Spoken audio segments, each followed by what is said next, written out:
Hey guys! Today we're diving into a story that's part betrayal, part revenge, and completely real. Picture this candlelight flickering, a ring tucked inside a velvet box, and my heart thudding with hope only to be shattered by the sound of my sister giggling in the next room. With him. You probably won't survive this if you've ever trusted someone too deeply, so before you get comfortable, take a moment to like the video and subscribe, but only if you genuinely enjoy what I do here. And hey, drop your location and local time in the comments. I always love seeing where you're all tuning in from. Now, dim the lights, maybe turn on a fan for that soft background hum, and let's ease into tonight's journey together. I used to believe love was the foundation of everything. Growing up, my sister Julia and I were close enough to finish each other's sentences. She was always the prettier one, green eyes, glossy auburn hair, the kind of girl who could get out of speeding tickets with a smile. But I never envied her. I was happy being the smart one, the planner, the girl who helped her study for exams and never forgot birthdays. We had our roles. Then I met Daniel. He was calm in a way that made you want to lean into him. He worked in software, made a decent living, and more importantly, he made me laugh. The night he proposed, I said yes through happy tears. My parents were thrilled. Julia hugged me tight, her voice high and excited. But there was something off in her eyes, a flicker of something unreadable. I brushed it off. She had just broken up with her own boyfriend. Maybe she was just emotional.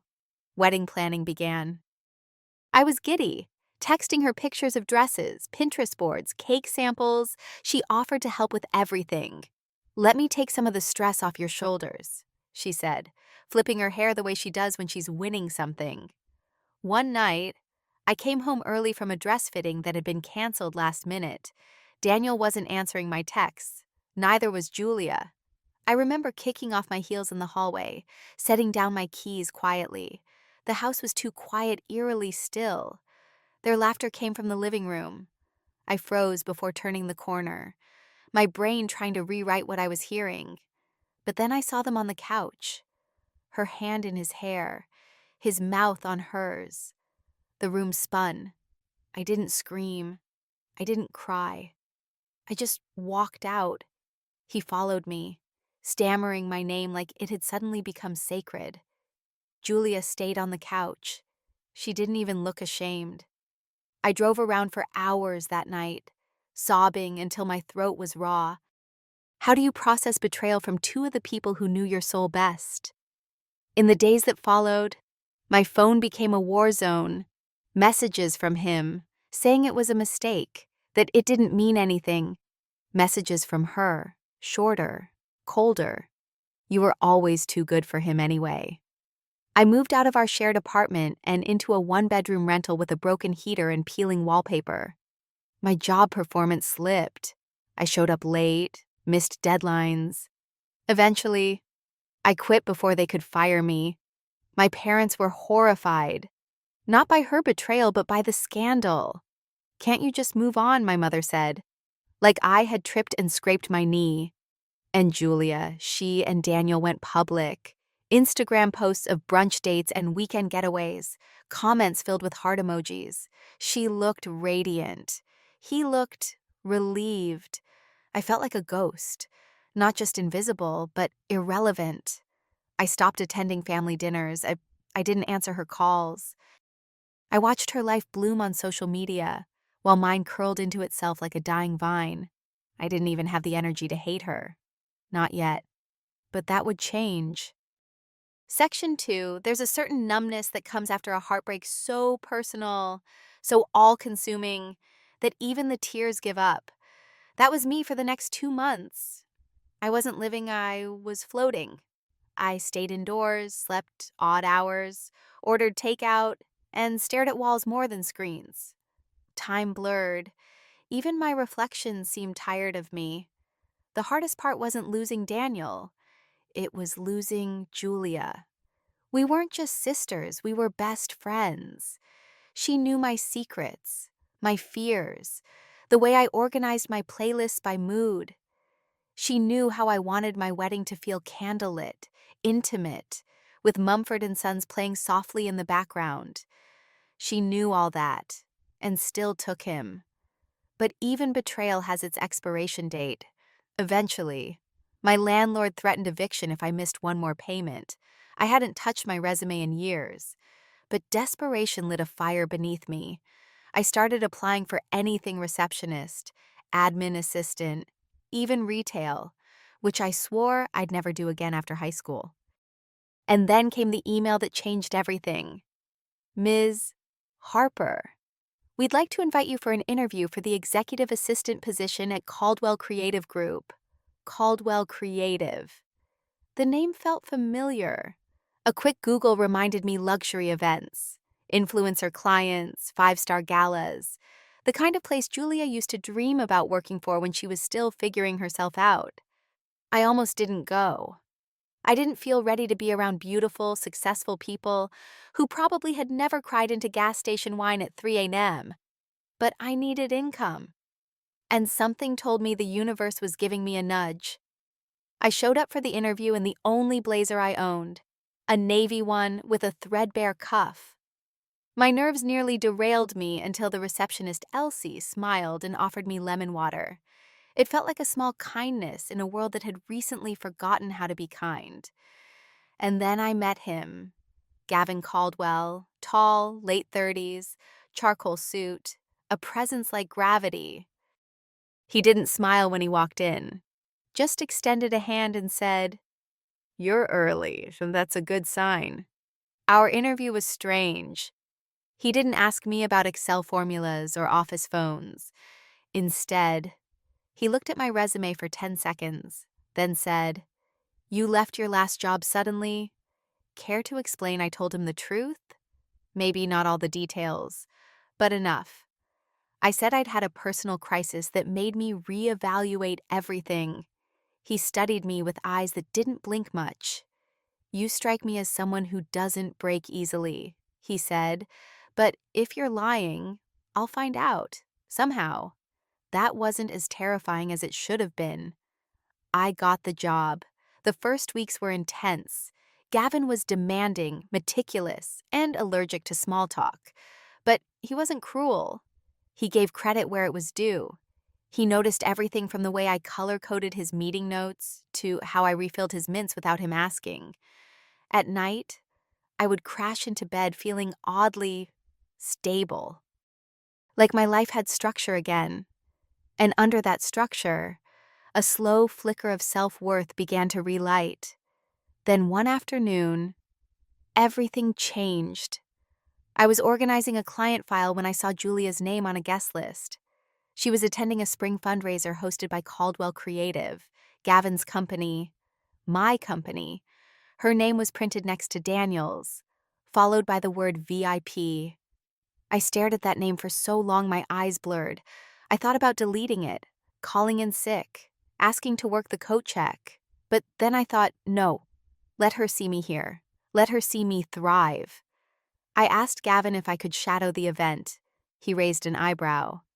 "You want to work the floor, why I want to learn. From the ground up." He shrugged. "Ambition's ugly in some people. Doesn't look too bad on you."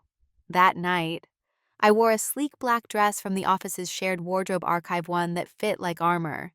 I walked into the gala like I belonged there. Like I wasn't the same woman who once cried in the parking lot of a dress boutique while her sister posted selfies with her fiancé.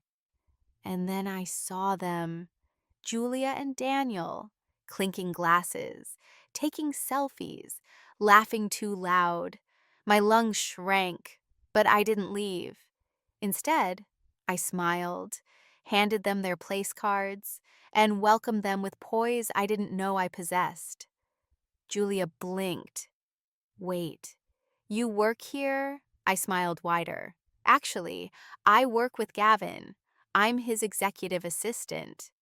Daniel muttered my name, like a ghost he thought he'd buried. They looked unsettled. For the first time, they didn't know what to say. It was glorious. And Gavin. He watched the whole interaction from across the room. Later, when I passed by him, he said under his breath, "So that's them." I didn't reply, but he added, "Next time they come to one of my events, I want them seated somewhere forgettable." I didn't ask how he knew. Maybe I didn't need to. Something had shifted. Not just in me, but in the way he looked at me. The next morning at the office, Gavin called me into his private suite, something he rarely did, unless it was urgent or intensely confidential. He was looking out the floor-to-ceiling window, sipping black coffee like a man who was born into corner offices. "Close the door," he said without turning around. I obeyed, heart thudding. Was I in trouble? Had I overstepped? Then he turned, placed the coffee down, and studied me. "I know who they are," he said flatly. "Your sister, your ex. They're nobodies in my world. But not to you." I froze. The silence between us thickened. "You handled yourself well," he continued. "Better than most people in this industry do, with far less baggage. You didn't flinch. I did. I admitted, just not in public." His lips twitched. It wasn't a smile, but it was something close. "Good, because I have a proposition for you." I narrowed my eyes, unsure of where this was going. "You've proven loyalty, discretion, and tenacity. I need someone by my side for more than calendar alerts. I need a partner in execution. I have expansion plans, new divisions, high-profile events, international venues, and I'd like you to oversee them. With me." I blinked. "You mean, like a promotion, I mean. I want you closer to the helm, higher pay, more visibility, more risk, too, but I think you're built for it."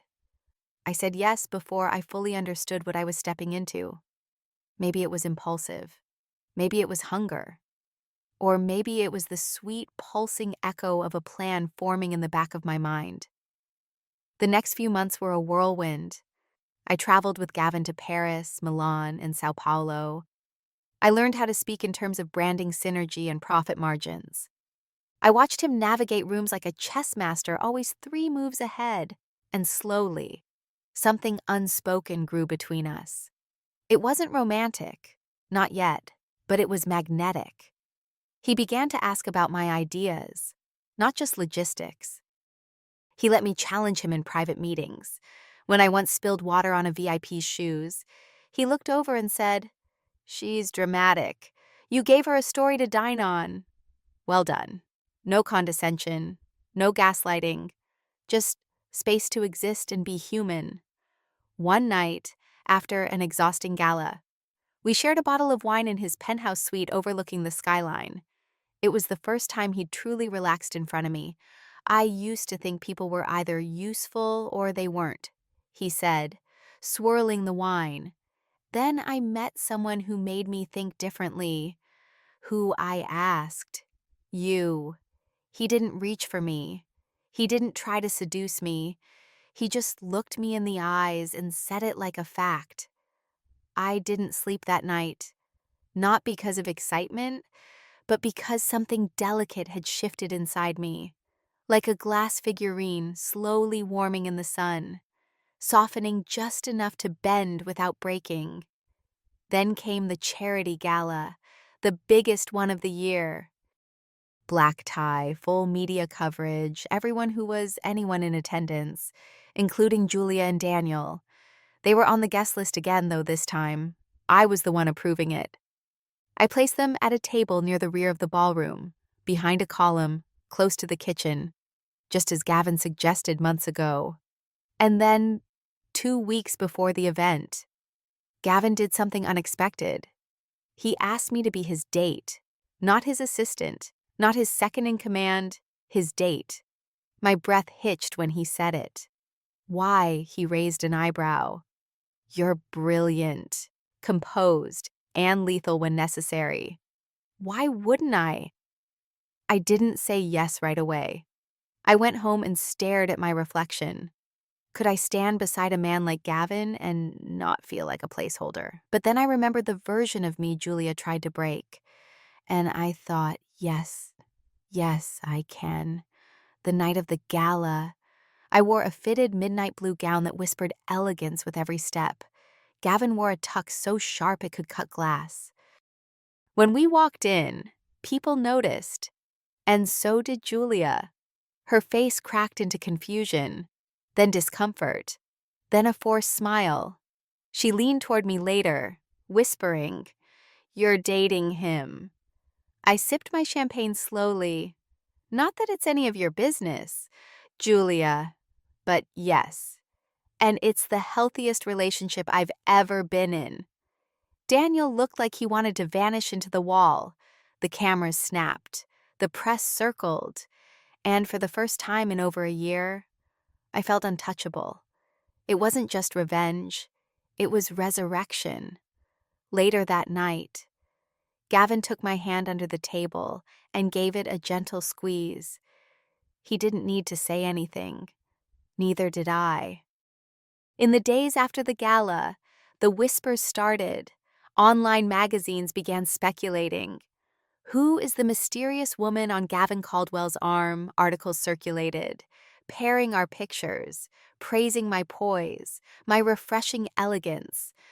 As one wrote, I became a topic, not just a tag-along, and I didn't shrink from it. Julia did, though. I saw it in the subtle edits of her Instagram, photos of her and Daniel thinned out. Her captions became vague, her makeup heavier. Then the comments started showing up. Didn't your sister just upstage you? Guess karma really came with a blowout and designer heels. She tried to call. Twice. I didn't answer. This wasn't silence. It was controlled. Gavin, for all his sharp edges, never made me feel like a pawn. And as our professional relationship blurred into something more intimate, he gave me space to choose my pace. I don't want to own you, he said once, on a quiet drive back from an event in Napa. I want to partner with you. I didn't answer right away. I just watched the vineyards roll past and wondered how I had gone from heartbreak to this strange, empowering calm. Eventually, I did say yes to him, to us, but it wasn't a grand moment. No proposal, no fireworks. Just one quiet morning on his balcony, coffee in hand, sunlight on my skin, and the realization that I wasn't pretending anymore. I had rebuilt myself not as the shadow of someone's fiancé or someone's sister, but as someone whole. But revenge stories don't end with peace. Not yet. A few weeks later, Julia invited me to brunch. I think it's time we talked. The message said, no cameras, just us, against every warning bell in my head. I went. She looked thinner, more tired than I remembered. Daniel wasn't there. We sat across from each other at a little cafe we used to love. She toyed with her spoon while I drank my coffee in silence. I messed up, she said. That was all. No excuses. No layered lies. Whoa, just 3 words of a. I didn't think you'd take him back, she added quietly. I don't know what I thought. Maybe that I deserve something you had. I said nothing. I wasn't there for apologies. I was there to understand. I ruined everything, she went on. And the worst part is, you didn't fall. You rose. There it was. The bitterness. Not at what she did, but at how I survived it. I didn't rise for you, I said softly. I rose for me. She nodded, then blinked fast. He's not who I thought he was. Daniel. He's cold, selfish. I think I wanted to win, and I lost. I believed her, but I didn't forgive her. Because here's the thing, forgiveness is not a requirement for healing. Sometimes healing means simply walking away. I left her there at the cafe, among the ghosts of our childhood, and stepped into the sunlight without looking back. And then came the question. One evening, over a simple dinner at home, yes, Gavin cooks, he looked across the table and asked, "Do you want to marry me?" There was no ring, no dramatic pose, just a man who'd stood by me, watched me rebuild from ashes, and now wanted to share the roof we rebuilt together. I laughed. "Are you asking?" Or, he smiled. "I'm saying I already feel married to you. This would just make it legal." I said yes. Not because of Julia, not because of Daniel, but because I had found a partner, a life that honored me, and a peace I never thought I deserved. The wedding was private, elegant, just a few close friends, a string quartet, and an ocean view. No family, no apologies, just us. And the moment I stepped out in my dress, Gavin didn't say a word. He just looked at me the way a man looks at something he respects deeply. Later, someone asked me if I ever imagined my life this way. I told them no. Because how could I have dreamed something so satisfying, so quietly powerful? When all I used to hope for was survival, I never thanked Julia for stealing Daniel. But part of me is glad she did, because it forced me to find something better. Me. A few months into our marriage, Gavin and I took a sabbatical. We rented a stone cottage tucked along the Amalfi Coast, where the walls were kissed by salt and sun, and the mornings began with espresso and laughter. I left my phone inside for hours at a time. Gavin taught himself how to make limoncello. We danced barefoot in the kitchen. No one was watching, no one was judging, and I finally felt safe enough to be soft. That was new for me.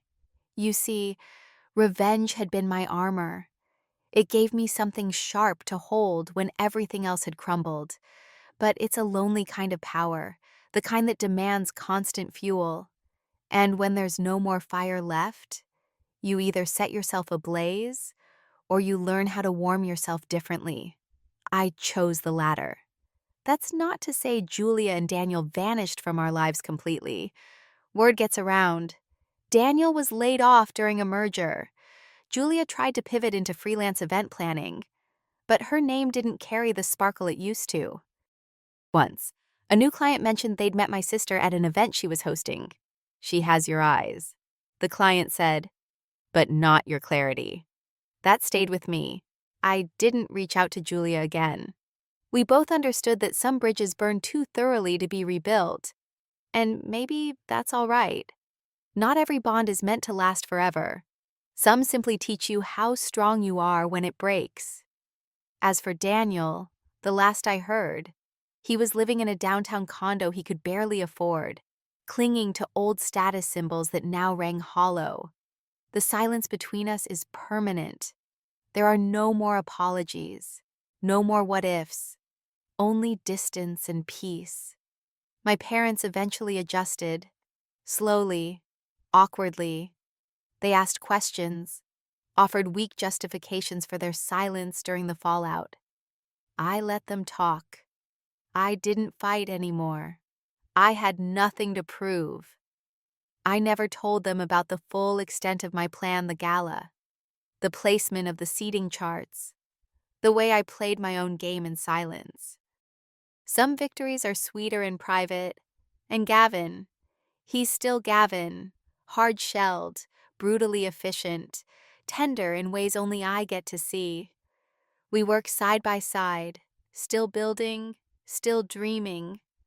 Some mornings, I catch him staring at me across the kitchen island, eyes warm with that look, the one that says I know who you are, and I choose you anyway. And I believe him. For the first time in years, I believe someone without checking for the knife behind their back. Because I've already lived through betrayal, and I walked out the other side with grace sharper than vengeance. So now, as you're lying there in the soft hush of your own space, maybe your heart beating just a little slower than it was at the beginning, I want you to take something from all of this. Life can twist cruelly. People you take a bullet for may be the ones holding the gun, and it can feel like your whole world has collapsed beneath the weight of betrayal. But you're allowed to start over. You're allowed to protect your peace with the same ferocity you once used to chase someone's approval.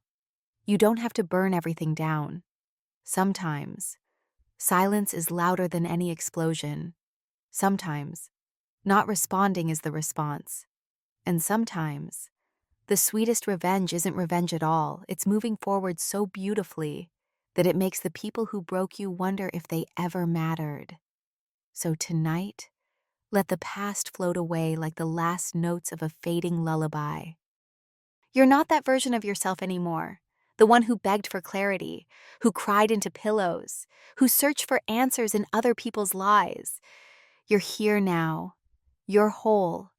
And maybe, just maybe, you're ready to forgive yourself not for what you did, but for how long you stayed hurt. Breathe in. Let go. You're safe. You're free. And you've already won.